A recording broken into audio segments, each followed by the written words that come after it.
Bonjour à tous, je suis infiniment heureux de vous retrouver pour notre nouvelle aventure. Une belle histoire pré-shabbatique qui concerne Rabbi Yehuda. Un jour de Shabbat, précisément l'après-midi de Shabbat, notre cher Rabbi Yehuda profitait de la brise fraîche qui soufflait dehors. Il décida donc d'aller se promener en cette magnifique après-midi de Shabbat. Sur cette route, il est passé devant une vigne qui lui appartenait. Vous savez, une belle vigne avec de beaux raisins, de belles grappes de raisins. Cette année, le soleil avait été présent, et donc ces raisins étaient gorgés de jus. Et il s'est dit avec satisfaction en les voyant, c'est magnifique, les raisins commencent à mûrir. La récolte sera très très bonne cette année, Baruch Hashem. Et il en était tellement heureux. À ce moment même, son regard se posa sur un petit mur de pierre qui entourait cette vigne-là. Ce petit mur-là était là pour protéger les vignes des bêtes ou des voleurs. Et là, il se rendit compte que quelques pierres de ce petit mur s'étaient détachées. Et le trou était assez grand pour que des hommes ou des animaux puissent s'introduire dans la vigne et voler les belles grappes de raisin. Rabbi Yehuda se dit, il faut absolument réparer ce mur. Tout de suite après Shabbat, demain ou après-demain, je reviendrai avec des briques et du ciment pour boucher le trou. Mais voilà qu'à peine cette pensée avait traversé son esprit que Rabbi Yehuda s'est dit « Mais comment est-ce que j'ai pu avoir cette pensée ? Aujourd'hui nous sommes Shabbat. Shabbat. Comment est-ce que j'ai pu penser à un sujet profane qui ne concerne pas la sanctification du Shabbat ?» Il était assez triste de tout cela.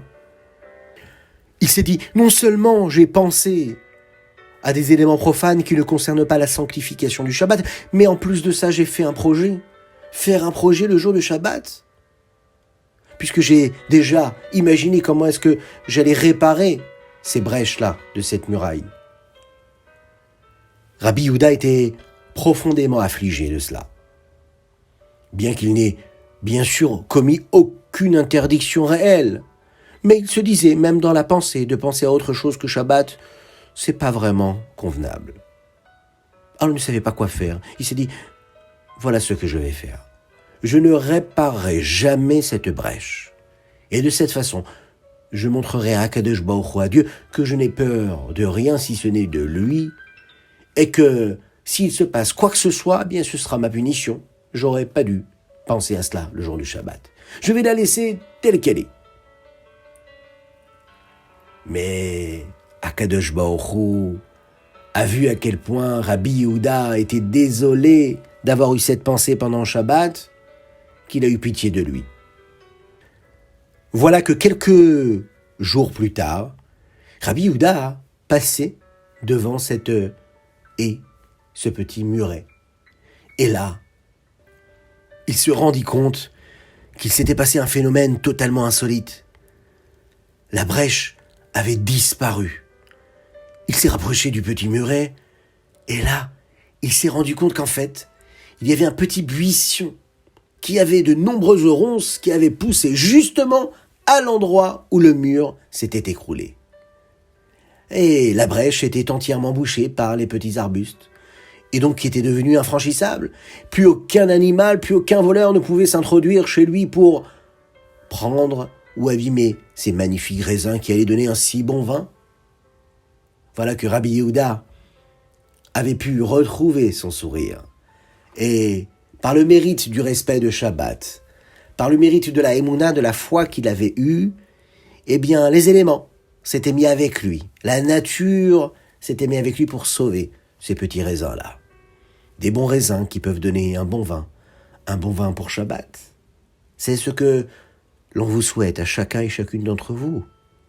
Qu'Akadosh Baruch Hu vous bénisse et qu'il vous protège. qu'il fasse que le jour du Shabbat, on ait toujours la force de garder la sainteté du Shabbat, de ne pas penser à autre chose, de ne pas faire de projet. Le jour de Shabbat, dès l'instant où nous allumons les bougies de Shabbat, jusqu'au moment de la Havdalah, ne pensez à rien d'autre que Akadosh Baruch Hu, la sainteté de la Torah et des mitzvot. Ne pensez à aucun projet, n'imaginez aucune ambition, aucun rêve. Juste un rêve de Kedusha, de sainteté et de pureté. Étudiez la Torah, profitez de la sainteté de Shabbat. Voilà ce que la Torah nous demande. Que ce soit dans la pensée, dans les paroles ou dans les actions. Je vous souhaite un Shabbat Shalom Umevorach, que l'on se retrouve très très rapidement pour un jour qui sera donc un jour éternellement Shabbat, la délivrance avec la venue de Mashiach.